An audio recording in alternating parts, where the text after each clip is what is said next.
ပြောစရာညံစမ်းလေးတစ်ပုတ်နှစ်ပုတ်နဲ့စားလိုက်တဲ့ရက်ကကျွန်တော်အတွက်ပြောစရာရက်ပါဒီနေ့ကအဲ့လိုရက်ပါဒီနေ့မနေ့တည်င်းစာကြည့်တော့တည်င်းစာနဲ့မှပြောစရာညံစမ်းနှစ်ခုတွေ့လိုက်တယ်နော်အဲ့ဒီတဲကပထမတစ်ပုတ်က how many days in a week လဲတပတ်မှာဘယ်နည်းရရှိသလဲတဲ့ that begin with the letter T တဲ့ T နဲ့စတဲ့ရက်ဘယ်နည်းရရှိသလဲတဲ့ဖြစ်ပုံကသူကအဖြေပေးထားတယ် the answer is 4တဲ့အဖြေက4ဖြစ်တယ်ဘာကြောင့်လဲတဲ့နော်ထူးဆန်းတဲ့ပုံစံကျွန်တော်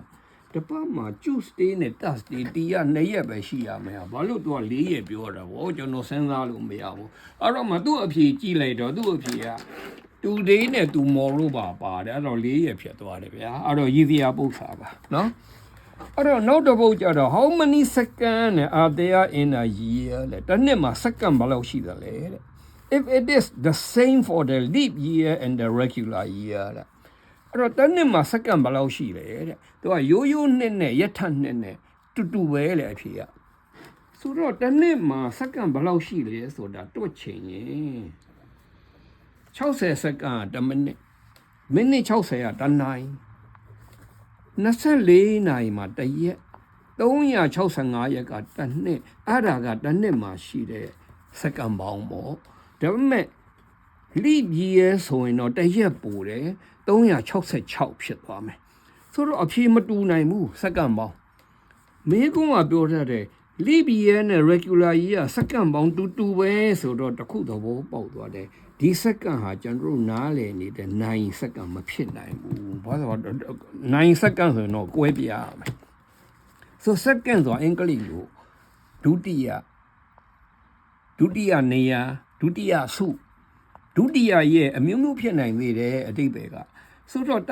လမှာရှိတဲ့ဒုတိယရက်က second ပဲဥပမာဒီလဆိုအောက်တိုဘာ second ဒီလနဲ့ရက်နေ့ January နဲ့ရက်နေ့ဆို January 2nd February 2nd December 2nd အထိတစ်နှစ်မှာ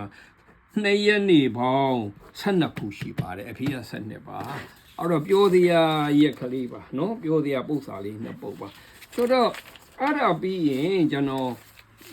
ဒီဝါမျိုးနဲ့ပတ်သက်တဲ့ဉာဏ်စမ်းလေးတွက်ချင်ပါတယ်ဘာသာငါနဲ့ပတ်သက်တဲ့ဉာဏ်စမ်းလေးကျွန်တော်တွက်ချင်ပါတယ်အဲ့တော့ငယ်6တန်းတော့တင်ရတဲ့စာပါသို့တော်လည်းပဲအဲ့ဒီဘာသာငါဘာလို့မှမသိဘူးဆရာဝန်နေအင်ဂျင်နီယာတွေကအစဘာသာငါပြောတာလေနဖူးလေးရိုက်ပြီးတော့မေ့ကုန်ပြီလို့អော်ကြတယ်နော်ဆိုတော့ဖြစ်ပုံကနေ့စဉ်ဘဝမှာဉာဏ်စမ်းမှာအဲ့ဒီဘာသာငါတွေကအရန်ကိုအသုံးကြတယ်နော်ဆိုတော့ကြည့်အောင်ဘာသာငါအရင်ပြောကြတယ်ဘုံစာဒိုးကိန်းအငယ်ဆုံးပါနော်အဲ့ဒါအင်္ဂလိပ်လို least common multiple ပါ LCM မှာဥပမာ30နဲ့12မှာစာဒိုးကိန်းနေရှိတယ်20 30 40 50 60 90စနစ်မှာလည်းစာဒိုးကိန်းနေရှိတယ်24 36 48 60 90စသည်ဖြင့်မှာဒါသူတို့ရဲ့စာဒိုးကိန်းနေအဲ့ဒီစာဒုကိနေကြည့်တော့တူးနေတာဘုံ60လားတွေ့တယ်60တဲ့ငယ်တာဟာစာဒုကိမဟုတ်ဘူးဒါစာဒုကိအငယ်ဆုံးပဲအားဒါကြောင့်သူတို့ရဲ့30နဲ့12ရဲ့ဘုံစာဒုကိဘာသာငါ LCM မှာ60ပါသူတို့လည်းပဲ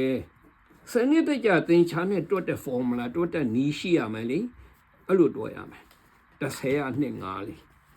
စနစ်စာကိုကင်းခွဲပြရမယ်4 3နှစ်ထပ်3အဲ့တော့ဘာသာငါရှာခြင်းလို့ရှိရင်တူနေတဲ့စာဒိုးကိန်းနှစ်ချင်းတူနေတာအကြီးဆုံးထပ်ကိန်းယူရတယ်မတူတာတွေအကုန်ယူရတယ်ငါကဒီမှာပဲရှိတယ်ဒီမှာမရှိဘူးယူလိုက်3ကဒီမှာပဲရှိတယ်ဒီမှာမရှိဘူးယူလိုက်အကုန်ယူပြီးတော့အကုန်မြောက်ချလိုက်တာအဖြစ်ပဲ55 4 60ဒီ60ပါပဲအဲ့ဒီမှာတစ်ခုတည်းပေးခြင်းနဲ့ဘာသာငါဆိုတော့ငယ်တယ်ဆိုတဲ့စကားပါတယ်ဒါပေမဲ့တကယ်ကျွန်တော်တို့ရှာတဲ့အခါမှာတူနေတဲ့ဘုံစာကွဲကိန်းမှာအကြီးဆုံးအထက်ကိုယူရတယ်ဒီမှာငယ်တယ်ပြောတယ်ဒီမှာကြီးတယ်ဘာအထိပ်ပဲလေဘာလို့ဒီမှာကျွန်တော်တို့အကြီးဆုံးယူမှစာဒိုးကိန်းဖြစ်တယ်ငယ်တဲ့နှစ်ကလေးယူရင်စာဒိုးကိန်းမဖြစ်ဘူးဒီနှစ်ကိုပဲယူရင်ဒီ7နှစ်ပါမလာတော့ဘူး7နှစ်စာဒိုးကိန်းမဟုတ်တော့ဘူးနော်ဆိုတော့နည်းနည်းလေးမှတ်စရာရှိပါတယ်အဲ့တော့ အဲ့ဒီမှာဒီ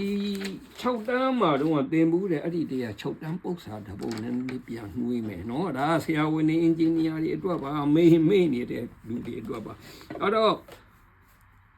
ပု္ပ္ပာကမနေ့9နာရီမှာတဲ့9 AM နိုင်3လုံးကတပြိုင်တည်းထဲနှိုးဆက်မိသွားတယ်တဲ့ပထမနိုင်က12မိနစ်မှာတစ်ခါနှိုးတယ်ဒုတိယနိုင်က15မိနစ်မှာတစ်ခါနိုးတယ်တတိယနိုင်က20မိနစ်မှာတစ်ခါနိုးတယ်မေကွန်ကနောက်တစ်ချိန်အဲ့ဒီနိုင်3လုံးတပြိုင်နဲ့ထဲပဲအချိန်နိုးမလဲတဲ့မေကွန်ကနောက်တစ်ချိန်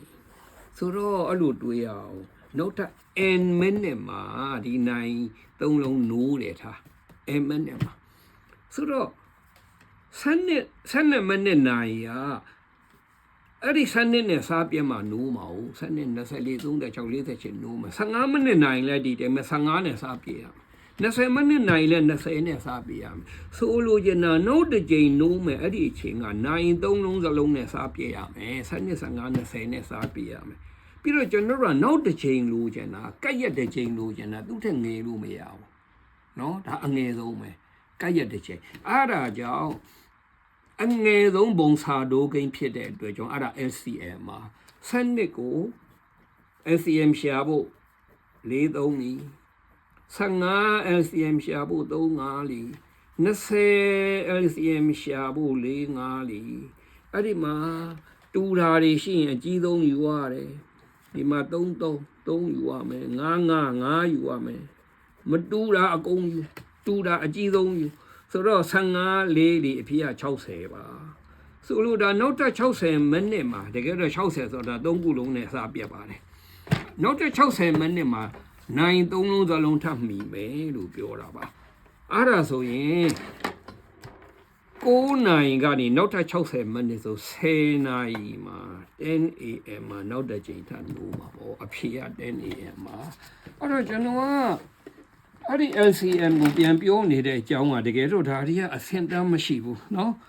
အချိန်ဖြုံးတယ်လို့ဖြစ်နေကျွန်တော်ကသင်္ဘောသားနဲ့အုံသီးနဲ့ပု္ပ္ပာတပုတ်ပြောကြတယ်ဒီပု္ပ္ပာကျွန်တော်အလွယ်လေးနဲ့စတာတကယ်တော့ကျွန်တော်ခေါင်းထဲမှာအရန်ခက်တဲ့ပု္ပ္ပာတပုတ်ပြောကြတာအဲ့ဒါနောက်အပတ်ဒီမှာကျွန်တော်ပြောမယ်ပု္ပ္ပာကဟိုးရှိတော့သင်္ဘောတစ်စင်းကပြက်လို့တဲ့သူ့ပုံမှာသင်္ဘောသားတွေမြောက်တွေကကျွန်းတကျွန်းမှာသွားတောင်းတယ်အဲ့ဒီကျွန်းကအုံသီးအရန်ပေါ်တဲ့ကျွန်းဖြစ်တော့အုံသီးအကုန်လုံးကိုသူတို့ကစုပုံပြီးတော့အေးရမအပုံကြီးတစ်ပုံညလာတယ်အားရပါရစားတောက်ပြီးအိပ်ပြောရတယ်နောက်တစ်နေ့မနေ့ကျတော့အဲ့ဒီသင်္ဘောသားခေါင်းဆောင်ကတွေးတယ်ဒီအပုံကြီးကဒါလောက်ကြီးတာအပုံလေးတစ်ပုံလောက်တော့ဆုချလိုက်မယ်ဆိုတော့သင်္ဘောသားတွေကိုအပုံလေးတစ်ပုံပုံခိုင်းလိုက်တယ်ပုံခိုင်းပြီးတော့သူကပြောတယ်တင်းချတော်တဲ့ညံကောင်းတဲ့လူကိုအဲ့ဒီအပုံလေးဆုပေးမယ်အဲ့လိုပြောလိုက်တယ်အဲ့တော့အဲ့ဒီအိမ်မှာသူကပု္ပ္ပာပြောတယ်အဲ့ဒီအပုံလေးရာတဲ့အုံသီးပေါင်း900မကရှိတယ်တဲ့1000နဲ့မပြည့်ဘူးတဲ့သူအဲ့ဒီကနေစတယ်ပြီးတော့သူ့ကိုနှစ်ပုံအညီပုံလိုက်လို့ရှင်တစ်လုံးပုံနေတယ်တဲ့သုံးပုံအညီပုံရင်နှလုံးပုံနေတယ်လေးပုံအညီပုံရင်3လုံးပုံနေတယ်5ပုံအညီပုံရင်4လုံးပုံနေတယ်6ပုံအညီပုံရင်5လုံးပုံနေတယ်9ပုံအညီပုံရင်6လုံးပုံနေတယ်တဲ့အဲ့တော့အဲ့ဒီအပုံမှာအုံသီးဘယ်လောက်ရှိသလဲတဲ့သူကအဲ့ဒီလိုမေးတယ်ဒီပု္ပ္ပာတွေမှာမပြီးသေးဘူးအဲ့ဒီမှာသင်္ဘောသားတယောက်ကသူ့ပေါ်မှာသူ့မြောက်ကလေးကတက်ဆော့နေအုံသီးလေးတစ်လုံးနဲ့အဲ့ဒီအုံသီးကရုတ်တရက်ချော်ပြီးလွတ်ကျပြီးတော့သူ့ခြေတော်ပေါ်ကျအဲ့တော့အဲ့ဒီသင်္ဘောသားအယိုယိုနာလို့အော်ရင်းနဲ့အဲ့ဒီအုံသီးလုံးကြီးအဲ့ဒီအုံသီးပုံထဲကိုဝင်သွားတာသူတွေ့လိုက်တယ်အဲ့ဒီမှာသူဖြတ်ခနဲ့ခေါင်းထဲမှာအကြံရပြီးအဖြေထွက်သွားတယ်အဲ့တော့မေးကောင်းကအဲ့ဒီအပုံမှာအုံသီးဘယ်လောက်ရှိသလဲတဲ့နော်ဆိုတော့အဲ့ဒါတဲ့တကအလွယ်ဆုံးပေါ့လေအုံသီးပု္ပ္ပာထဲမှာအလွယ်ဆုံးကျွန်တော်ကနည်းနည်းလေးခက်တာကိုနှုတ်တစ်ပတ်နှစ်ပတ်ကျရင်ကျွန်တော်ကြုံတယ်လို့ဆက်ပြီးပြောကြပါတယ်အားလုံးကျေးဇူးပါ